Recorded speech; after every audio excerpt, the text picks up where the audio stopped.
Assalamualaikum warahmatullahi wabarakatuh. Perkenalkan nama saya Silvi Uangga, NIM 210531185 dari Program Studi Pendidikan Ekonomi.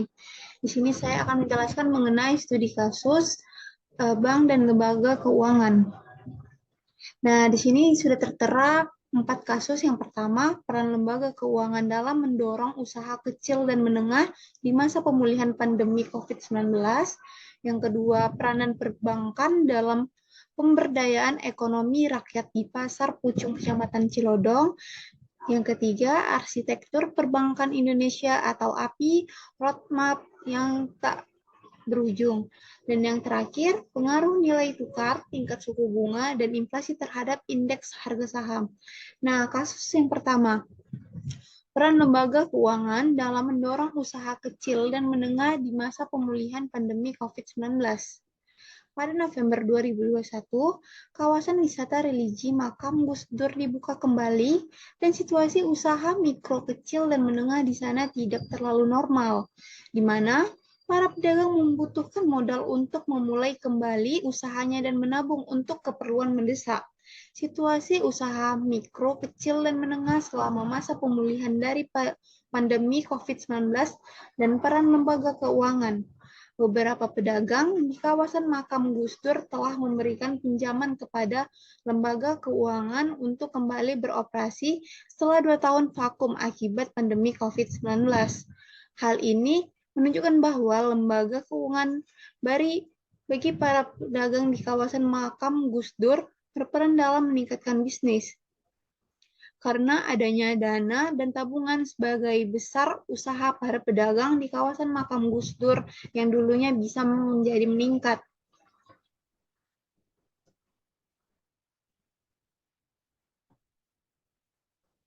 Oleh karena itu, terlihat bahwa lembaga keuangan memainkan peran penting dalam mendukung dan mempromosikan bisnis.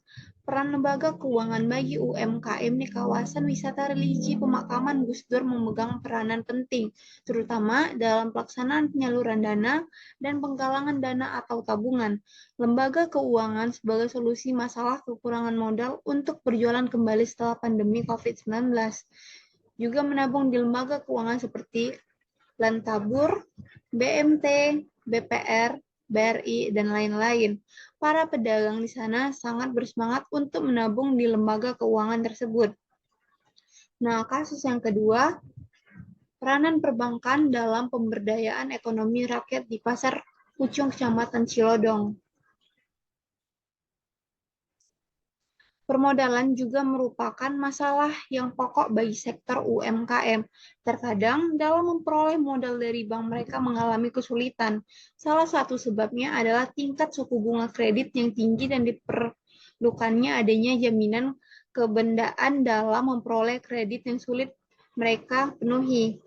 UMKM juga merupakan pelaku ekonomi yang strategis, mengingat jumlahnya yang mencapai 99,95% dari total jumlah usaha di Indonesia.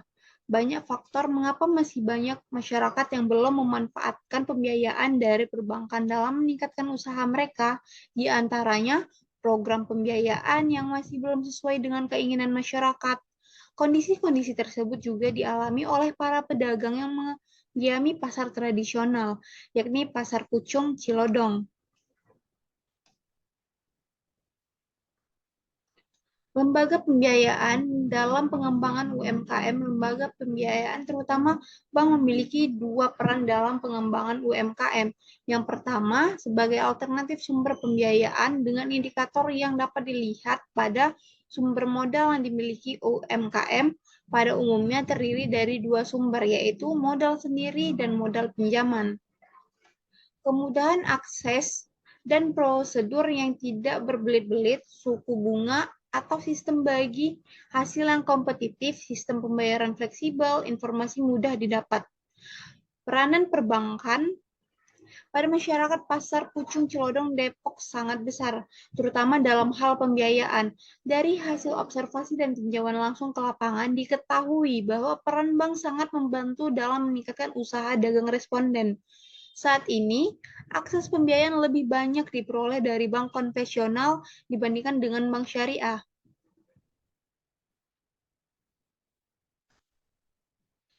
Nah, kasus yang ketiga, arsitektur perbankan Indonesia atau API Roadmap tak berujung. Arsitektur perbankan Indonesia dicanangkan Bank Indonesia pada tahun 2004 merupakan suatu kerangka dasar sistem perbankan Indonesia yang bersifat menyeluruh dan memberikan arah, bentuk, dan tatanan industri perbankan yang sehat, kuat, dan efisien demi terciptanya kestabilan sistem keuangan dalam rangka membantu mendorong pertumbuhan ekonomi nasional. Program direncanakan dapat diimplementasikan untuk rentang waktu 5-10 tahun sejak dicanangkannya. Banyaknya bank ini sudah tidak efisien. Hal ini untuk mendorong perbankan nasional bisa bersaing dengan bank-bank asing. Banyaknya bank-bank kelas menengah ke bawah yang kepemilikan aset dan modelnya masih terhitung rendah. Perlu dilakukan konsolidasi dengan bank-bank besar agar keberlangsungan perkembangan bank tersebut menjadi lebih besar dan sehat.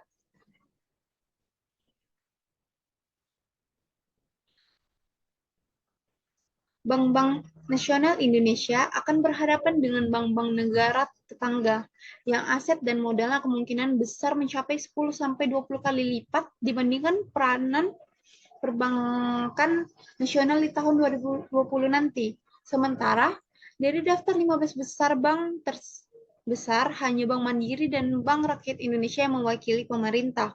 Untuk itu, pihaknya terus melakukan persiapan sehingga Bank Nasional mempunyai bobot yang berimbang dengan bank asing.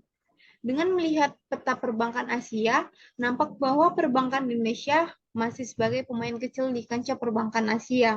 Target Bank Mandiri pada tahun 2020 dapat masuk dalam jajaran top 3 bank di ASEAN. Dalam hal ini, kapitalisasi pasar dan menjadi pemain utama di regional perlu dibuktikan. Indonesia memerlukan adanya sebuah bank yang kuat dan sehat agar mampu melakukan ekspansi masif ke negara-negara ASEAN lainnya. Sejauh ini, upaya bank-bank Indonesia untuk melakukan ekspansi ke negara-negara tetangga, terutama Malaysia, memang kurang optimal.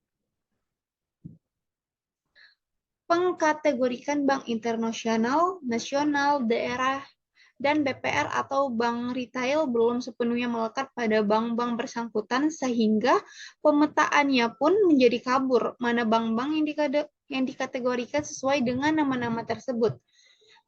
Penting mater kebijakan perbankan termasukkan perundang-undangan terkait perbankan seperti RUU Perbankan, RUU Redenominasi Kebijakan Kepemilikan Bank oleh asing perlu didorong pembahasannya oleh pihak-pihak terkait, khususnya OJK.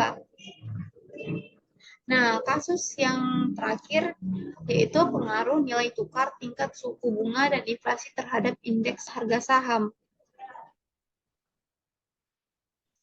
Sumber pembiayaan tersebut dapat melalui penjualan saham maupun penerbitan obligasi oleh perusahaan yang membutuhkan dana. Sedangkan fungsi keuangan dari pasar modal ditunjukkan oleh kemungkinan dan kesempatan mendapatkan imbalan bagi pemilik dana atau investor sesuai dengan karakter investasi yang dipilih.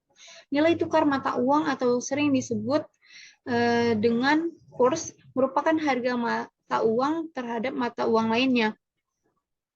Ada dua pendekatan yang digunakan untuk menentukan nilai tukar mata uang, yaitu pendekatan moneter dan pendekatan pasar. Dalam pendekatan moneter, nilai tukar mata uang didefinisikan sebagai harga di mana mata uang asing diperjualbelikan terhadap mata uang domestik dan harga tersebut berhubungan dengan penawaran dan permintaan uang. Menurut Sartono, peristiwa yang cenderung mendorong naiknya tingkat harga disebut gejolak inflasi. Inflasi sangat terkait dengan penurunan kemampuan daya beli, baik individu maupun perusahaan, yang merupakan peristiwa yang penting dan dijumpai di hampir semua negara di dunia. Industri properti merupakan salah satu usaha yang hampir dapat dipastikan tidak akan pernah mati karena kebutuhan akan papan merupakan kebutuhan pokok manusia. dan setiap manusia berusaha untuk dapat memenuhinya. Secara parsial, nilai tukar memiliki pengaruh negatif dan signifikan terhadap indeks harga saham properti, sedangkan tingkat suku bunga dan inflasi memiliki pengaruh positif namun tidak signifikan terhadap indeks harga saham properti. Berdasarkan uji secara simultan nilai tukar, tingkat suku bunga dan inflasi memiliki pengaruh yang signifikan terhadap indeks harga saham properti. Sekian mengenai 4 kasus. Jika ada salah kata, mohon maaf. Wabillahi taufiq wal hidayah. Wassalamualaikum warahmatullahi wabarakatuh.